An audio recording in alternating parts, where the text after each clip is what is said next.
and members of the board. An updated copy of the presentation was placed in your workbooks. Today I will be presenting our targeted and local improvement plans that are being requested by our Texas Education Agency.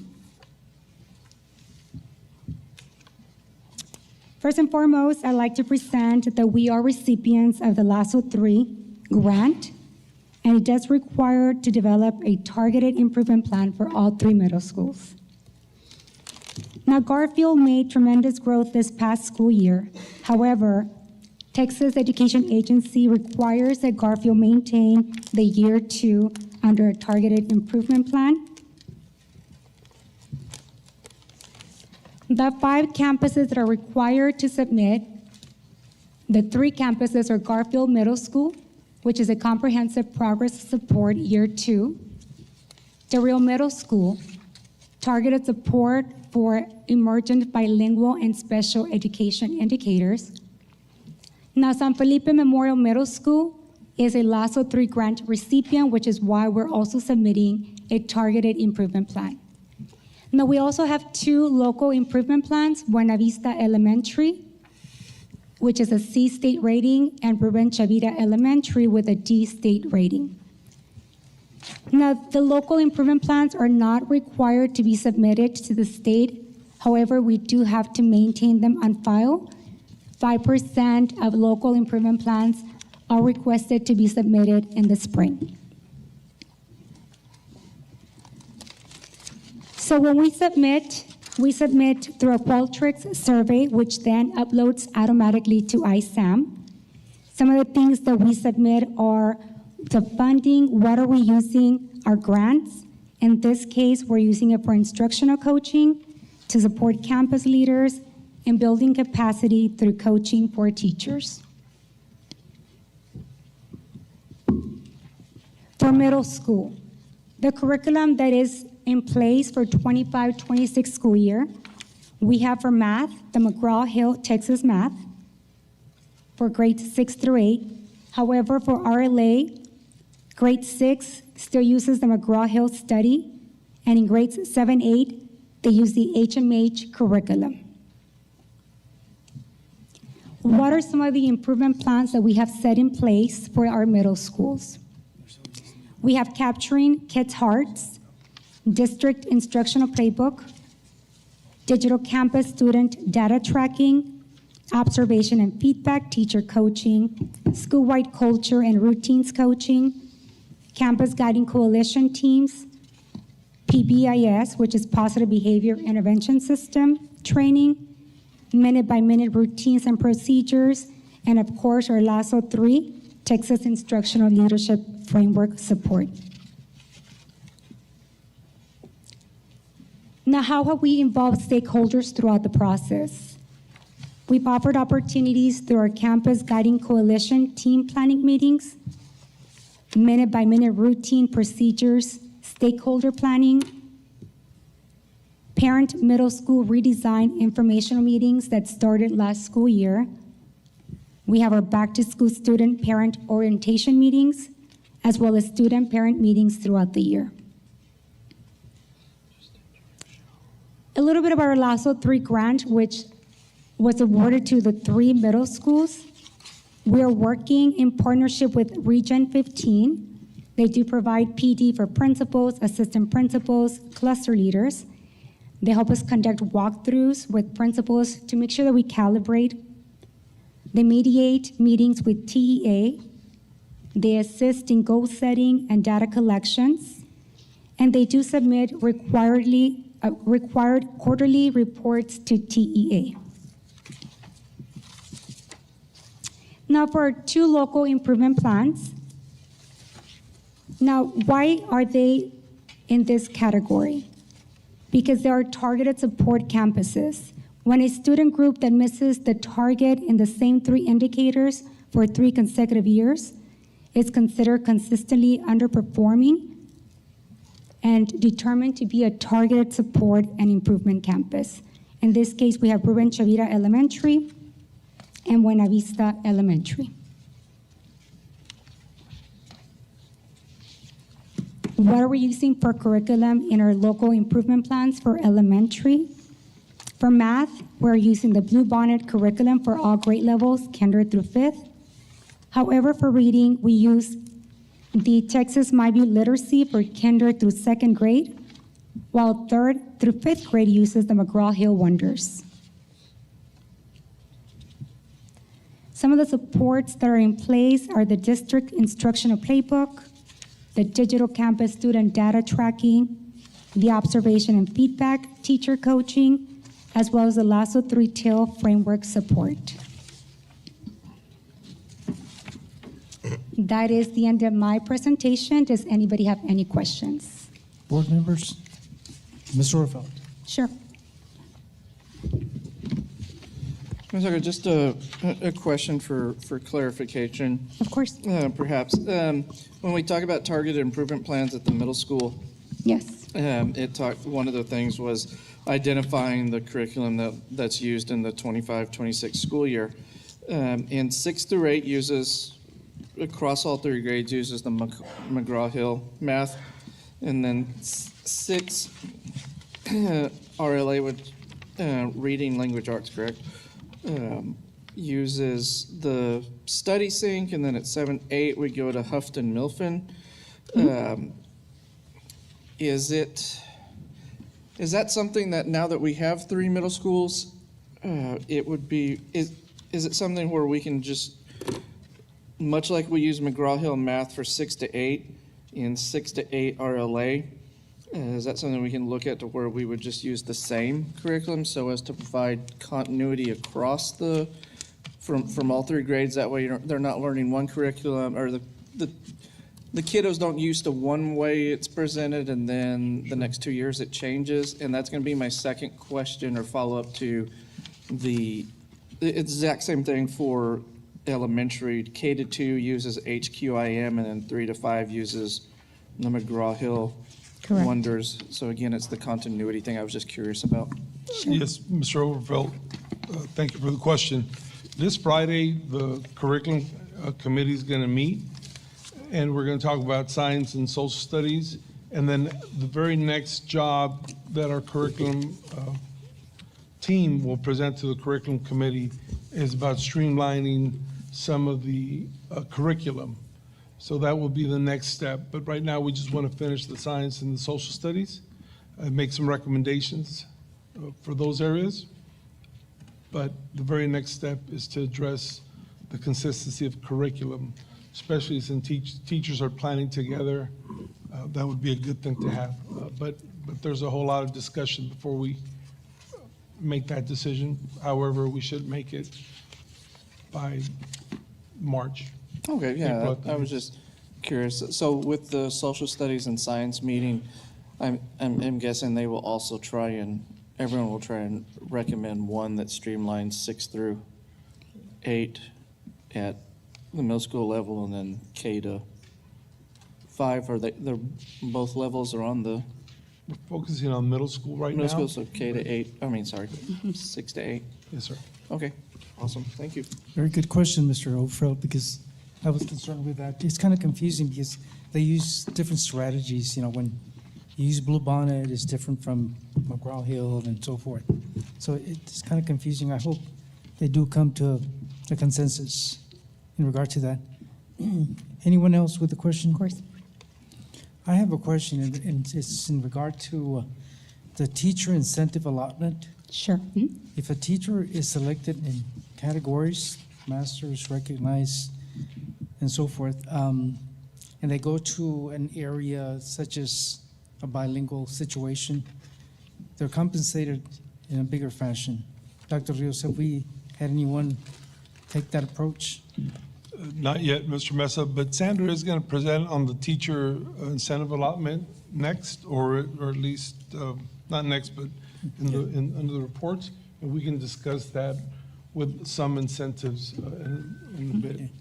Yeah, and basically what I want to make sure is that teachers are aware of them being able to receive a larger incentive if they go to areas where they're needed the most, and they've already been proving as either master or recognized teacher. So it would make a big, big difference.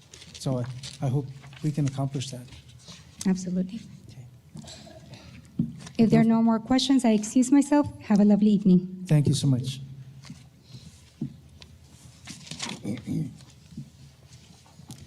Next item we have is reports. Again, item 8C, facilities and construction update. Mr. Hector Chapa.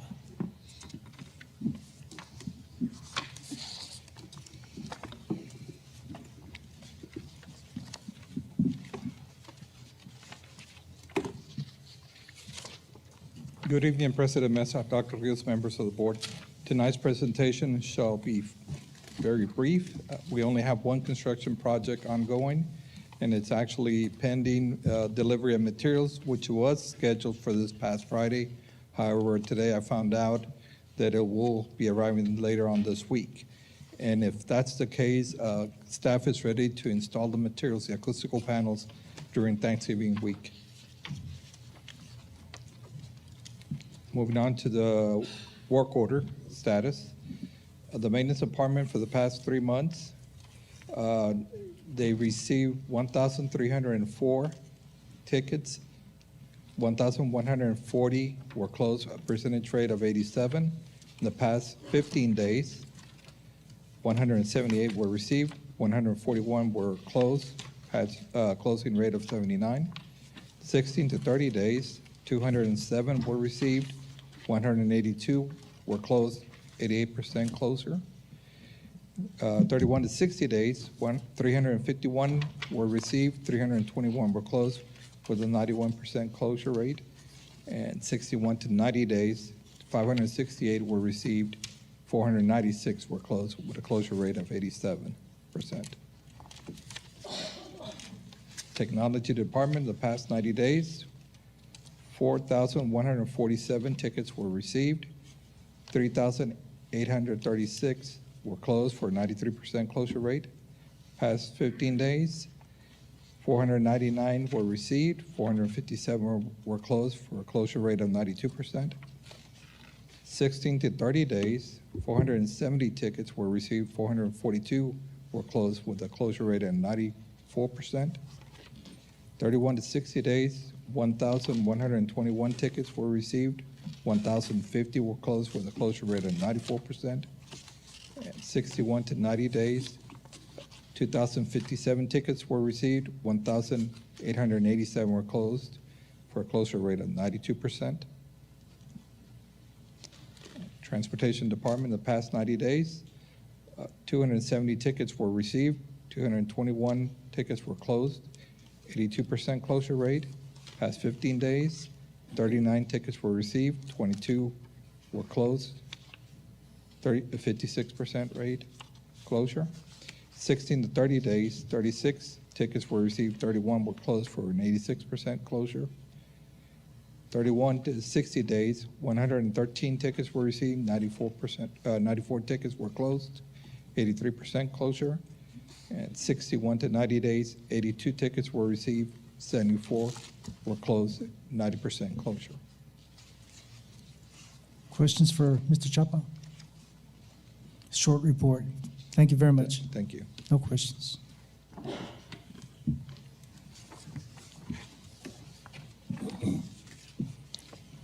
Next item we have is item 8D, Term 2 Attendance and Discipline Report. Any questions from board members? I do. Mr. Orfeld? Laura Sandati?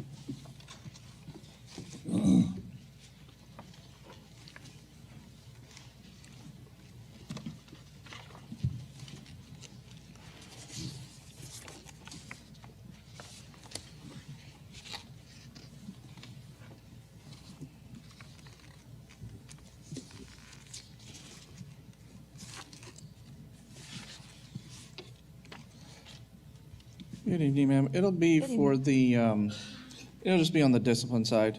Okay. There, and perhaps, and Dr. Rios, I'm sure you can also explain. But at the secondary level, now we see probably the biggest number of violations now is violations of the electronics policy, which I'm sure is the whole cell phone thing. So can you remind me, or Dr. Rivers, can you remind me what we agreed to as far as, or what we approved was the, when they can have them out or when they can't? Because I know there was, out of one of the San Antonio districts, they had to go back and kind of redo something because of what was considered school day and what was not considered school day. Yes, Mr. Overfelt. The middle schools agreed that the school day encompassed the entire day, from the first bell to the last bell, including passing time and lunchtime. The high school had been allowing students to use the cell phone during the lunchtime, so they described the school day, everything except lunch. However, TA provided some clarification just recently. We are in the process of asking General Counsel if we should immediately revert to what the policy described, or if there's some further discussion. We'll probably have an answer in the next couple of days. Okay, that's what I was curious about. And now that you say that there's kind of two, one for middle school and one for the upper high school grades. So as an example for Delro High and freshmen and not really blended, but ECHS as an example.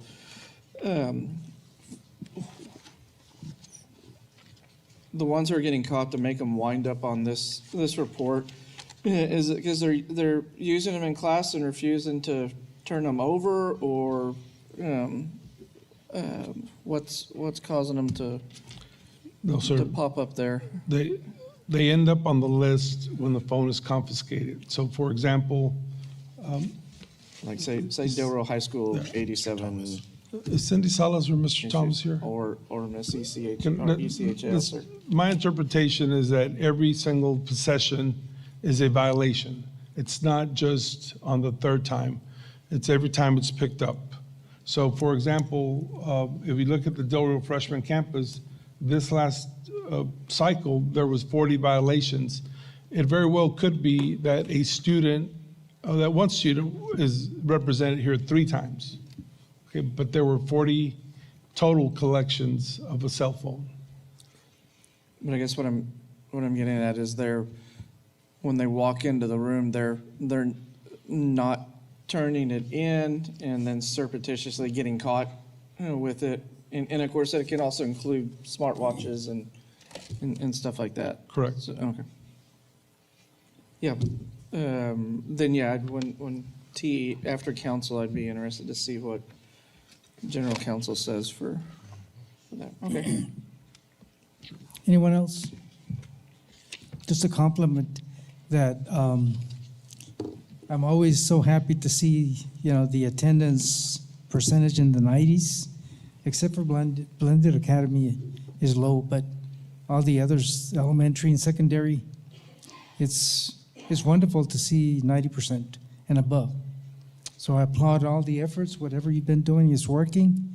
And there's 2 things I mention all the time. At the end of the year, we work with a budget, and ADA means a lot. But more than anything, it's students are in the class learning and not at home, not learning but watching TV or doing something else. So both are good things that happen because, again, it correlates with the grades and so forth, and attendance is so important. Thank you again, principals and assistant principals, for doing a great job on that. Thank you. No further questions? We're done. Thank you. Next report is item 8E, overview of strategic compensation. Sandra Hernandez.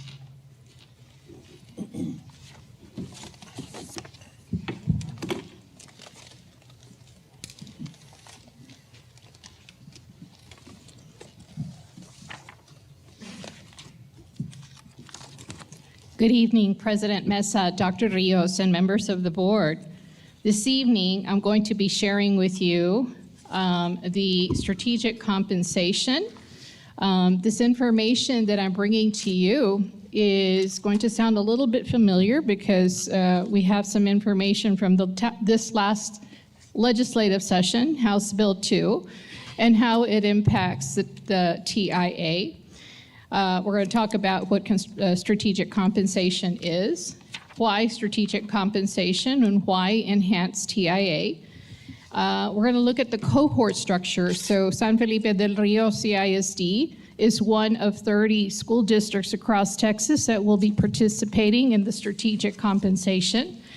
And we're going to look at those outcomes and expectations, and then our next steps.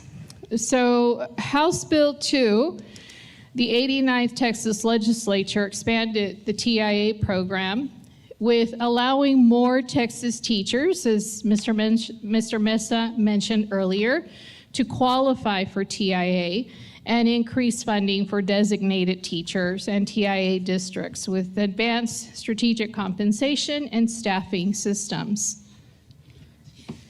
There's a new designation. We've heard that new designation is the acknowledged level to align with teachers performing in the top 50% statewide. Also, recognized, exemplary, and master designations were given an increase to allotment amounts. And then also a designation was added to recognize national board certified teachers. So what is strategic compensation? Strategic compensation is performance-based pay systems for teachers, principals, and assistant principals. It is a compensation plan that replaces the traditional step and ladder pay scales with models based on teacher performance and student growth. It is primarily implemented through the Teacher Incentive Allotment Program, and it aims to reward and retain effective educators in high-need schools. For school districts across Texas, they have the opportunity to qualify or participate in an enhanced TIA designation, and it provides an additional 10% increase to their annual TIA allotment. That is provided that in order to do that, they have to earn that designation by building evaluation systems and compensation plans for both teachers and principals based on performance. And so when we look at the definitions that I shared with you a little earlier, here we have them side by side. So strategic compensation is a human resources strategy, and that strategy involves designing and implementing a compensation plan that's strategically aligned to district objectives and the culture of our district. The enhanced TIA is a designation, and so a school district can receive that designation if they apply for and establish a compensation system based on performance. And again, as I shared earlier, once they earn that designation, they're allowed districts to access an additional 10% of funding. So why strategic compensation and why enhanced TIA? Well, the Texas Education Agency has done several studies for over the past few years, and the teachers, compared to other professions, receive a slower rate of raises than other professions. If we take a look at this particular graph, you'll see that the red line shows that you have a traditional pay step and ladder system. And over the course of time, that 10-year period, you see the next one, which is right above it. This is the revised paid master teacher. That master teacher will, over time, earn $166,000 more than a less effective teacher. In this particular chart, you'll see side by side, you'll see what our traditional compensation district looks like. Typically, our school districts based their pay on years of experience, their degree, salary, and their TIA designation. And so they're given a TIA allotment, and you'll see that there's still a distinction based on their years of experience and their degree, or whatever the case may be that the district chooses. And it takes 15 years to increase their salary by $7,500 over time. Whereas if you look at the Strategic Compensation District, the Strategic Compensation District focuses on, yes, their years of experience, but mostly their effectiveness level. And how effective are they in student growth and student outcomes? And so here you'll see the comparison of salaries, $80,000 and $92,000, 5 years, and instead of 15 years, to reach the salary by $12,000, or $132,000 additional earnings over 15 years. So teachers in a strategic compensation district will earn a higher pay much quicker than those in a traditional compensation plan. Here's another example. In this particular chart, if you see the bar at the very bottom, that particular bar identifies the range of pay. If we take a look at each one of the dots that you see there, each one of those dots represents the teacher, and on your y-axis, you'll see student growth. So you'll see that the scatter plot will show a huge distribution and a huge range from teachers who are making the same pay, but the range of the student performance is a huge distribution. So you'll see the student growth, and in comparison, is much wider. Whereas if we look at a teacher who is performing at a much higher, student performance is at a much higher level, may not necessarily get the higher pay.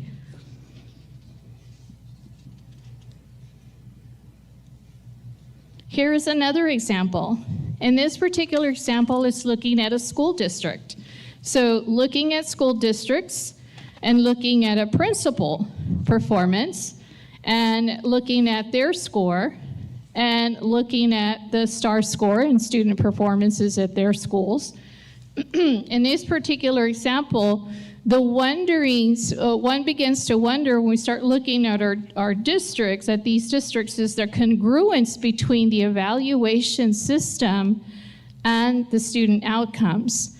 And so we look at how confident are we, start asking ourselves, how confident are we to make pay decisions in a system where there is not congruence between evaluations and student outcomes.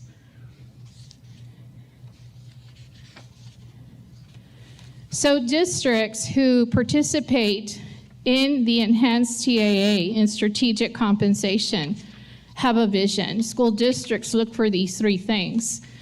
And I want to take you back to our strategic plan. When we think about our strategic plan, we talked about wanting to improve student outcomes. That's in our plan.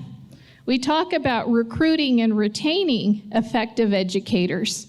And we talk about encouraging educator growth and continuous learning, supporting our teachers so that they can stay in the district and they don't retire, they don't leave to another district. So these are the areas. So what we will be doing next is, as a school district, is defining our vision. Where do we want to be? So the fall cohort, we are part of the fall cohort, as I shared with you before. These are the expectations. So when we take a look at this particular chart, it explains that the first thing that we want to do is to begin to develop a refined administrator evaluation system. So that's your TPES. And for principals and assistant principals. So we'll be focusing on that. We'll be developing and adopting a TIA-compliant teacher evaluation system for all. And then if we look on the opposite end, we also want to adopt an approach to teacher and administrator assignment based on their student need. Earlier, Mr. Mesa mentioned being able to assign teachers where we need them, in schools where we need them. Blend TIA, teacher retention allotment. The TRA is to retain our teachers, and other funding sources to ensure financial sustainability. And then, of course, replacing our traditional step and ladder pay system and transition to one that's based on bands of effectiveness. So looking at student effectiveness, teacher effectiveness, leader effectiveness. And so those are the things, that's the focus for this particular plan. It is a multi-year process. It is not something that's going to get done in 1 year or one semester. This is a 3-year process. And we are actually in year 0. We are just getting it kicked off.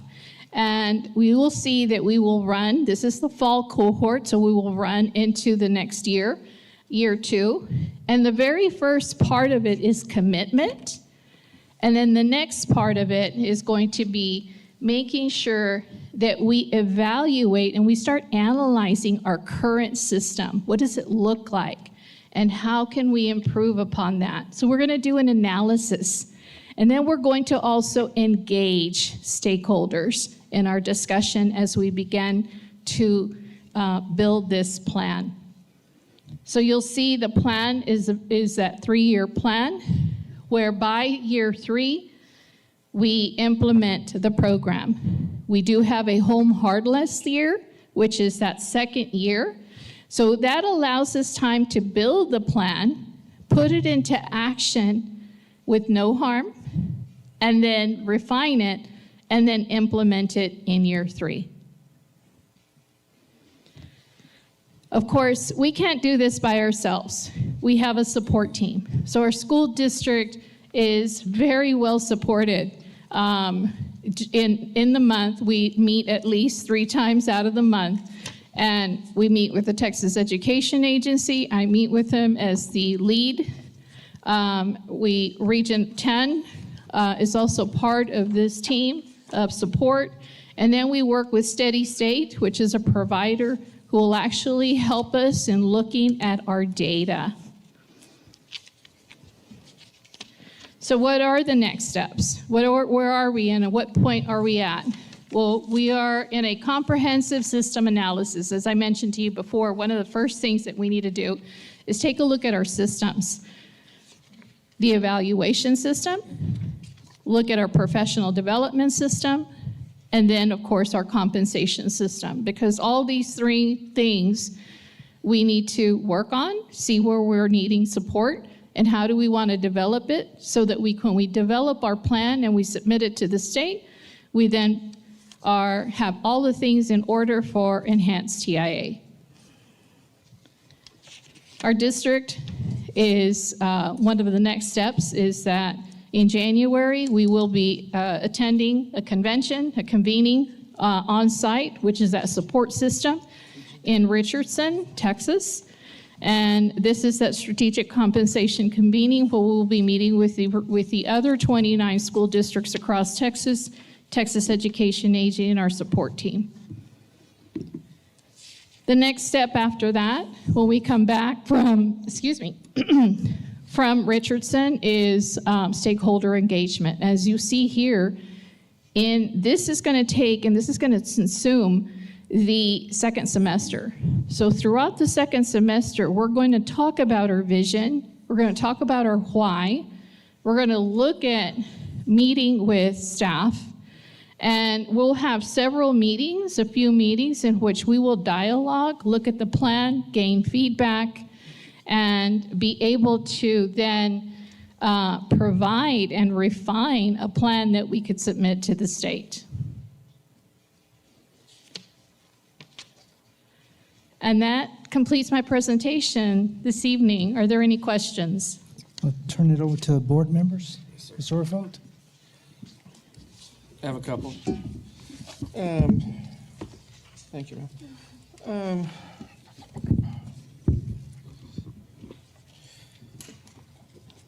Dr. Harris, can you remind me what board meeting or how long ago it was that we agreed to enter into this idea?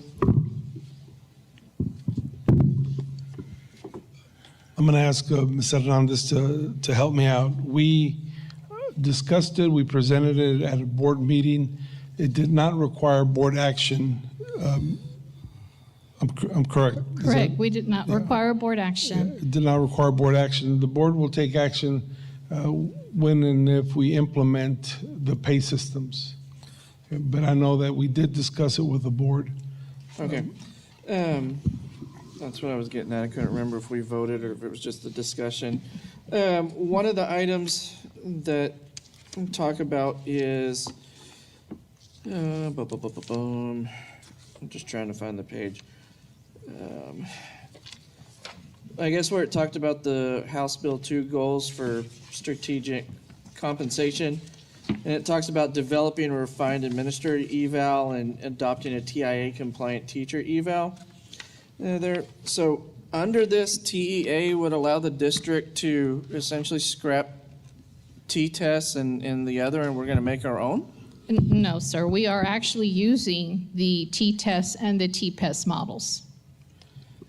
If I may, Mr. Overfelt, if I may, these are general guidelines. There are some districts out there that do not use T-test or T-PES. But for those of us that are, then we stick to the plan. Okay. And then where it talked about the congruence, and it was looking at evaluations and student outcomes, is there, and I don't know if this was pulled from Region 10 and the Texas Strategic Compensation guideline, but 5 of those 6 are the largest counties in Texas. And we can't compare to Dallas or Bear or any stuff like that. So is there any information or data that shows comparable counties to us, particularly along the border? Mr. Overfelt, these are fictional names. It says a school name, not district name. So it's just fictional names and data to drive a point. I'm sure this data does exist somewhere, but those are just fictional school names Okay. to protect the innocent. Okay. Let's see if I had anything else. No, that was it. I was just curious on those. Anyone else? Mr. Alino? So just, if you can just reiterate how, not go through the whole thing, but I'm talking about the payout. So the actual structure, the pay structure would not kick in till 27, 28? Is that correct? Correct. We would be going through a process, and through this process, it's development where we would work with stakeholders. We'll be looking at our own data, assessing our data, developing a plan. And before we even get to the end, we would be presenting that to the board later as a plan. But the current TIA is unaffected? Correct. The current TIA continues. Okay. It's not affected. Correct. It doesn't alter the current TIA system at all. Okay. Anyone else? I just want to say this conversation with TIA started a long time ago, and we're going in a great direction. So we're not at ground zero. TIA has already been issued to teachers that are recognized, masters, acknowledged. Acknowledged is a new category this year. But I just want to say one thing. I started as principal for 24 years, and there were at times, I wish I could write a book, a teacher would have a folder, August, September, October, November, the same lessons for every year. No growth. Every year you get a different group of students, challenging, some that you go and you have to research, your answer for some of these students that asking questions above and beyond. So this is the best thing we can do as far as performance. We heard it at the state level with TASB, that the college prep program for principals, administrators is changing. It's all going in this direction to make sure that we have the best teachers and that we keep the best teachers. And now we're trying to place those teachers in areas where there are some gaps so we can make the gains in student growth. So it's a great program. When I go to my spring meetings in San Angelo and so forth, I always ask, how many of you have implemented the TIA program? Very few. So it takes a lot of work, and I'm so grateful that administration with Dr. Rios went into the TIA program, and we have it in full force. And we continue to improve the program. So it's a wonderful thing. Just want to applaud the efforts of everyone. Thank you. Thank you. Next item we have is consent agenda. Again, one action will approve all items on the consent agenda. There are some minutes of some meetings and some purchase orders. If there's any question on any item, would you please bring it up at this time, Mr. Galindo? Yes, sir, Mr. Mesa. Just under the purchase orders, under F2, F2. in reference to the box truck, F3 and F4, it's more of just we can get a timeline. F2 and F4 are purchase of utility trucks and a box truck, and then F3, what's the timeline to get those HVACs installed, and will that affect operation at the school? Dr. Rios? F2 is consideration to approve purchase order or $25,000 to Rockdale Country Ford Incorporated in the amount not to exceed $83,550. Funding source, Fund 199 General Funds, warehouse for the purchase of a box truck with a lift for the district warehouse. Yes, Mr. Mesa and board members, it's my understanding that the vehicles that we are purchasing do not have to be created or assembled, especially on F4. So it should not take us too long to receive them. And as far as F3, Amistad Heating is really good about working with us so that we don't do this installation during the day, and when we turn off units to install new ones, that work can be done over the weekend. So we would not affect school operations at all unless Mr. Chapa has any additional information. F3 has to do with Amistad Heating and Air Conditioning. The amount not to exceed $58,400 for replacement of 10-ton HVAC unit at the cafeteria and 3-ton units in classrooms at Ruben Chavita Elementary. Good evening once again, President Mesa. The 3-ton units are readily available, so the plan is to install, like Dr. Rios said, after hours and on weekends. The 10-ton unit does take a couple of weeks lead time, but it's the same implementation after hours and on weekends to install. Perfect. Okay, great. Anyone else? Just want to say that, again, one action item will approve all items on the consent agenda. As always, we are appreciative of all the donations, either by individuals or organizations. We'll list the donations under social media. Again, thank you for supporting our district and the different programs that we have throughout the district. At this time, I will entertain a motion for approval. Mr. Galindo made a motion, seconded by Amy Haynes, to approve the consent agenda. All those in favor? Motion carries unanimously. Mr. Mesa, can I make a comment? Yes, Dr. Rios. Earlier, when the Education Foundation was presenting, and they presented the success of both the Adventure on the Creek and the dinner, I wanted to mention at the time that those are two very successful events, and they're a whole lot of fun and have a high participation.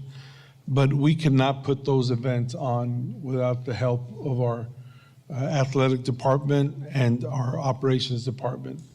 The foundation treated the operations team to barbecue on Friday in appreciation for all the work they did. And And I guess we haven't done anything for the athletic department, Coach Ray, but we will, sir.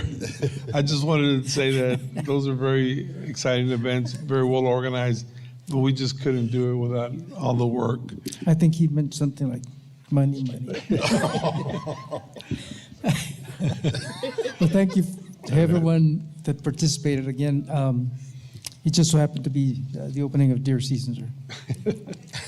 Okay, we're down to administration, item 10A, canvassing the 2025 school bond election. Sandra Hernandez.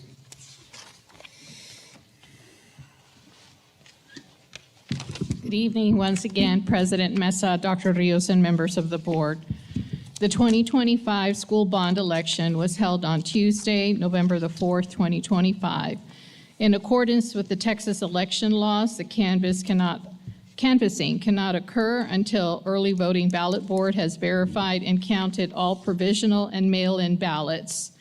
In accordance with Texas education laws, the San Felipe Del Rio CISD Board of Trustees serves as a canvassing board, and the canvassing of the election results for the school bond election held on Tuesday, November the 4th, 2025, is taking place this evening.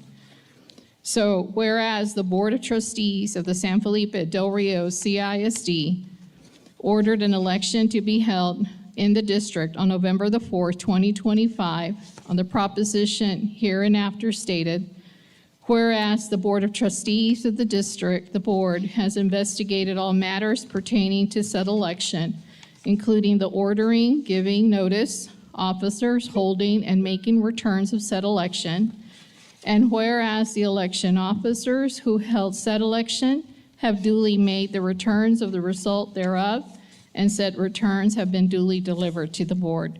You have these election results in your folders, in your packets, at your dais.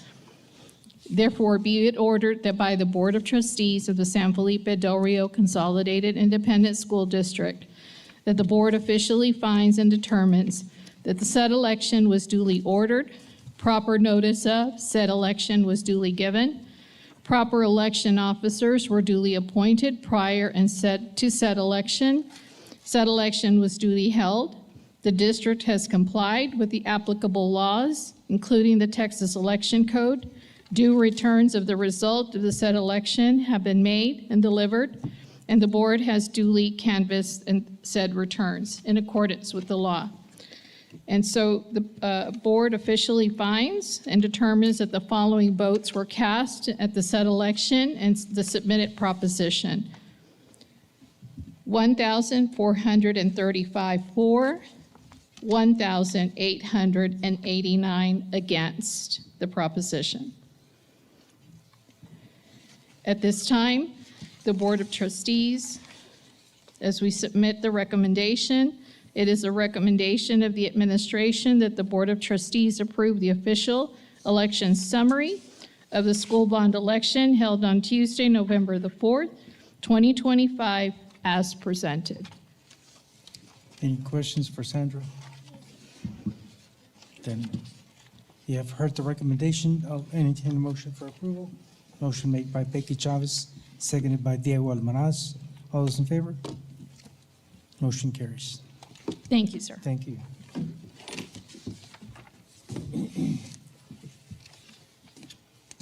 Item 10B, consideration to approve the 2025-2026 targeted improvement plans, local improvement plans for identified campuses. Mr. Carlos Barrera.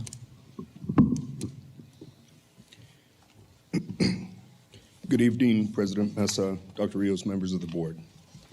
In accordance with the Texas Education Code 39.106 and the Texas Administrative Code 97.1061, campuses identified for school improvement are required to develop and implement improvement plans under the supervision of district leadership in collaboration with campus staff based on data analysis and needs assessments aligned with the Texas continuous improvement process.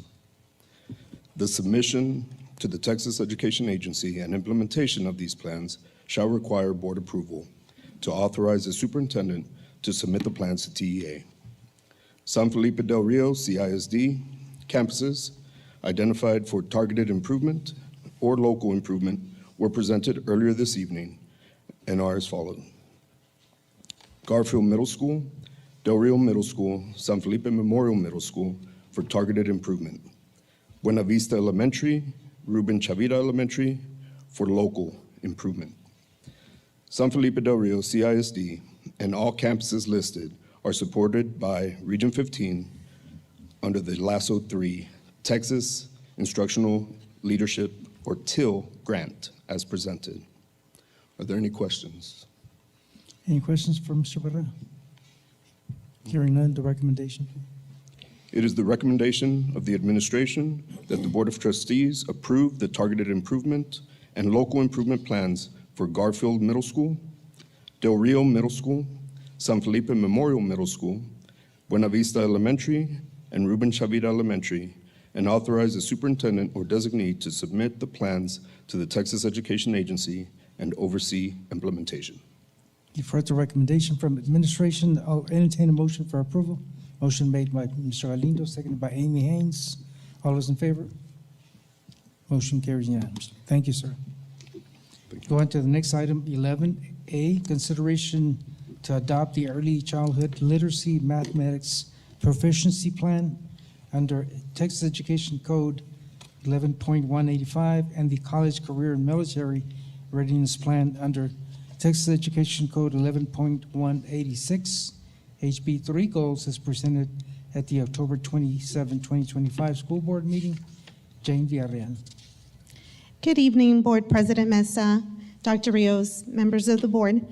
Texas Education Code Section 11.185 states that Board of Trustees of each school district shall adopt and post on the district's website the early childhood literacy and mathematics proficiency plans, along with the Texas Education Code 11.186. We shall also adopt college, career, and military readiness plans that set annual goals for the following 5 school years to reach goals of measures for reading and math, and then, of course, for measures of student, college, career, and military readiness at each campus.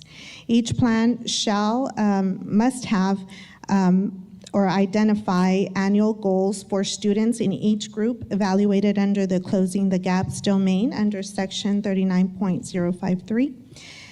Include goals for aggregate student growth determined by the Board of Trustees, provide for targeted professional development for classroom teachers in kinder, first, second, or third grade that may not be meeting the plan's goals.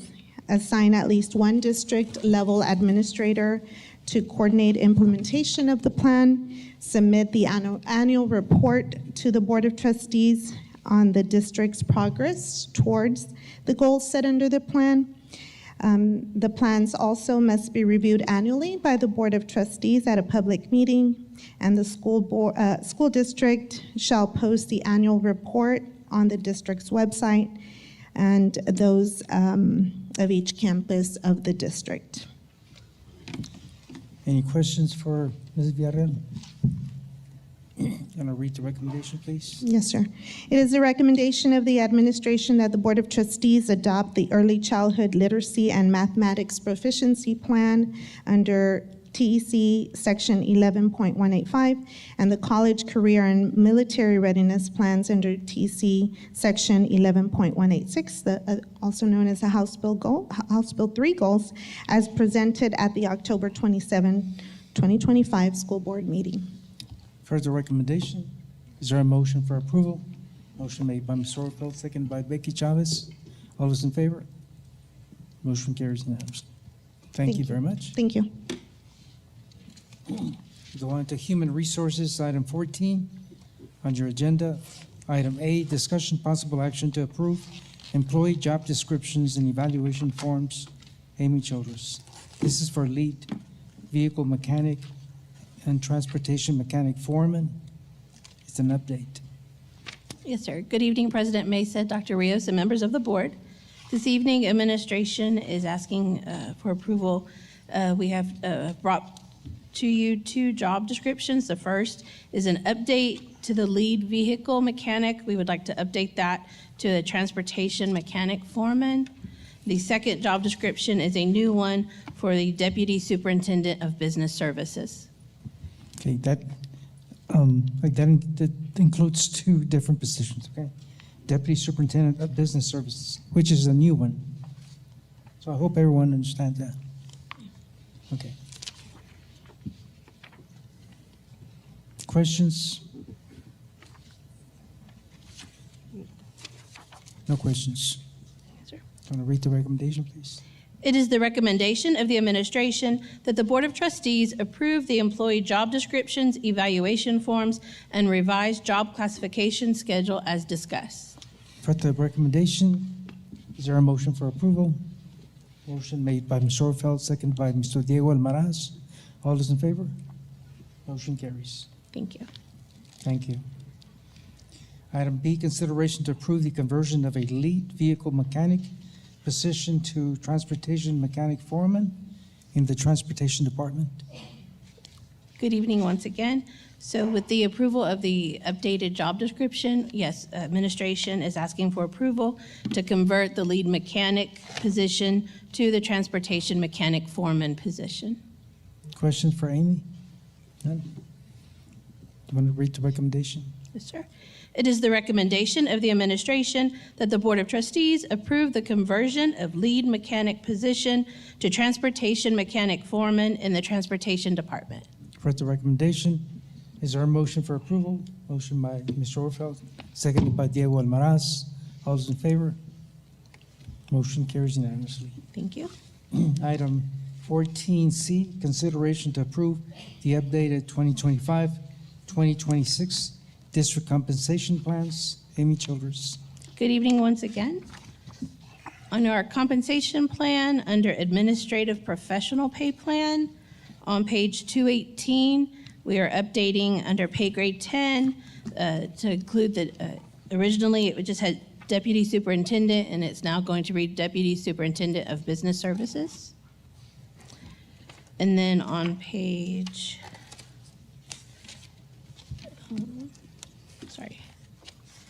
221, under the auxiliary, we are removing the vehicle mechanic lead from pay grade 7 and moving it to the pay grade 8 for the transportation mechanic foreman. And then on page 223, under the supplemental stipends, under lead counselors, we are adding an additional secondary lead counselor, and we are splitting the 2 secondary lead counselors between grade 6, one for grades 6 through 8 and one for grades 9 through 12.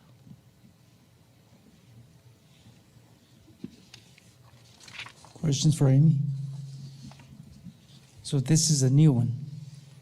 The lead counselor? The lead, we already had one elementary and one secondary, and we are adding an additional secondary lead counselor. 6 through 8. For the 6 through 8, and one will handle 9 through 12, yes.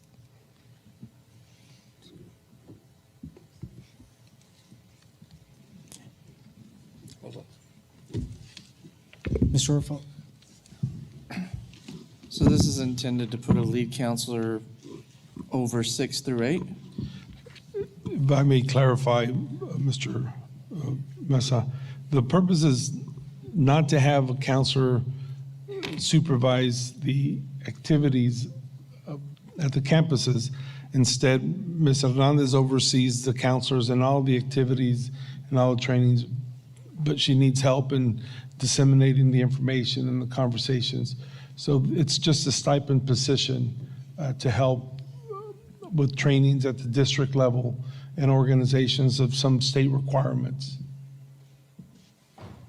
And I believe the stipend is at 3,000? 1,970.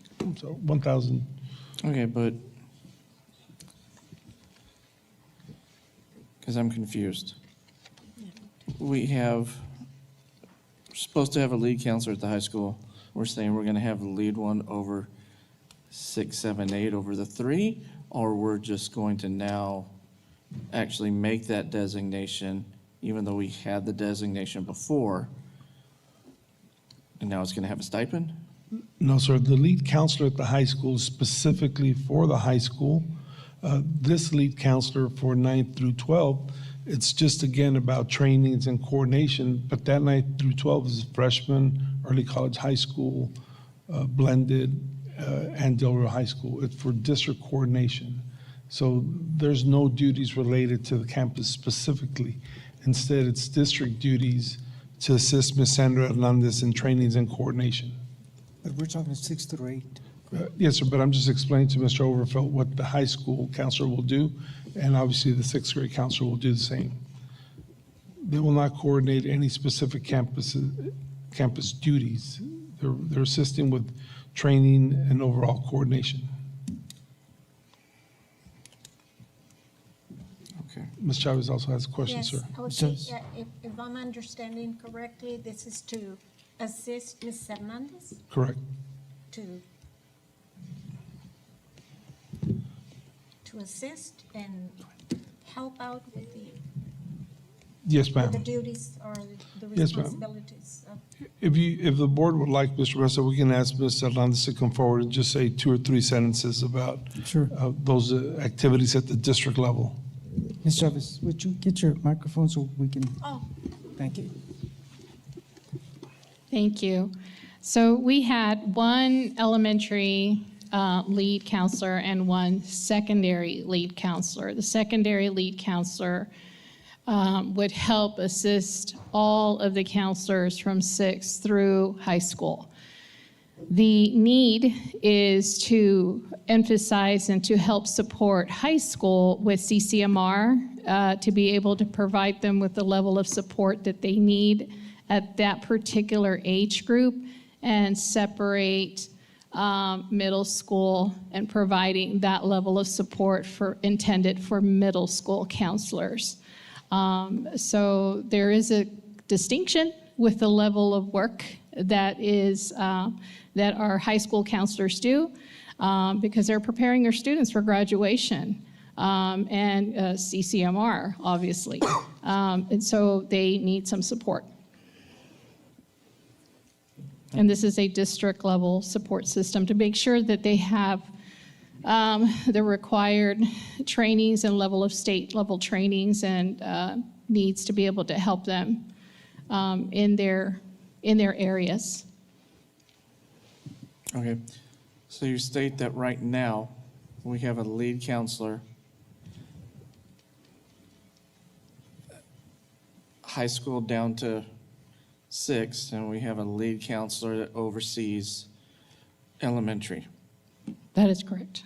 And this stipend will be a stipend to have a lead counselor at 9 up in ECHS to help with disseminating training information and all of that fun stuff, completely separate from the existing lead counselor, and one for 6 through 8.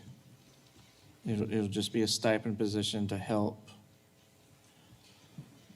disseminate information over the 3 middle schools to the counselors at the 3 middle schools. Right, and not just disseminate information, but ensure, and I'll give you a perfect example, pregnancy-related services, making sure that we have services that they are aligned in the PEMS and making sure that all of the areas that are just in the area for high school students that pertain in that particular age group, having to have somebody that is the lead person that will help support that group of counselors. Okay. Thank you. Anyone else? You're okay, Becky? Okay. All right, we can go on.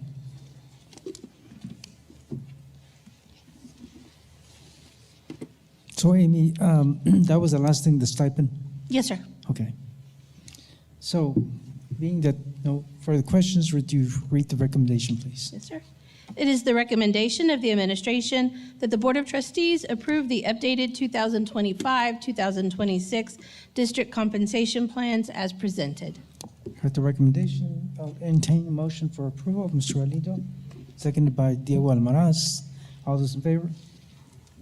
Motion carries. Thank you. Okay, the time is 7:23 PM. We're going to go into closed session pursuant to 551.074 and 551.071 of the Texas Education Code. If any action is required, it will be taken upon reconvening to open session. We're now in closed session.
Okay, the time is 8:12 PM. We're reconvening to open session. No action was taken in executive.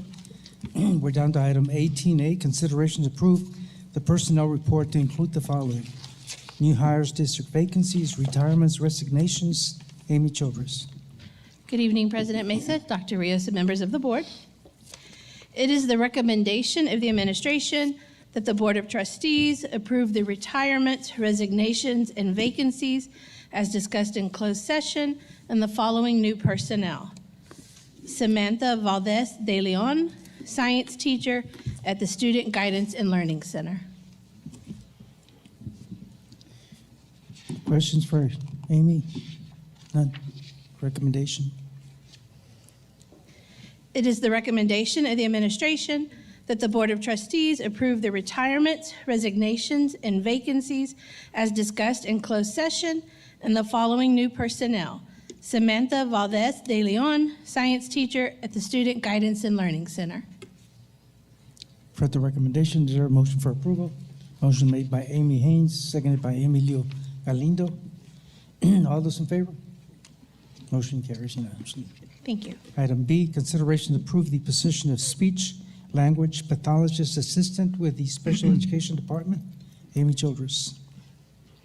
It is the recommendation of the administration that the Board of Trustees approve Gabriela Garcia for speech language pathologist assistance with the Special Education Department. For the recommendation, is there a motion? Motion made by Mr. Orfeld, seconded by Mr. Diego Almaraz. All those in favor? Motion carries. Thank you. Item C, consideration to approve the salary adjustments. Amy Childress. It is the recommendation of the administration that the Board of Trustees approve the salary adjustments as discussed in closed session. For the recommendation, is there a motion for approval? Motion made by Becky Chavez, seconded by Mr. Orfeld. All those in favor? Motion carries unanimously. Thank you. Item D, possible action regarding settlement of hail damage claim with the Texas Association of School Boards. Dr. Carlos Rios. Mr. Mesa, members of the board, it is the recommendation of the administration that the board approve the hail damage claim settlement with the Texas Association of School Boards as discussed in closed session, and that you allow the superintendent to sign the settlement agreement. For the recommendation, there's a motion from Mr. Galindo, seconded by Mr. Diego Almaraz. All those in favor? Motion carries. There being no other items on the agenda, is there a motion for adjournment? Mr. Orfeld and Mr. Diego Almaraz, seconded. All in favor? We are adjourned. Thank you very much.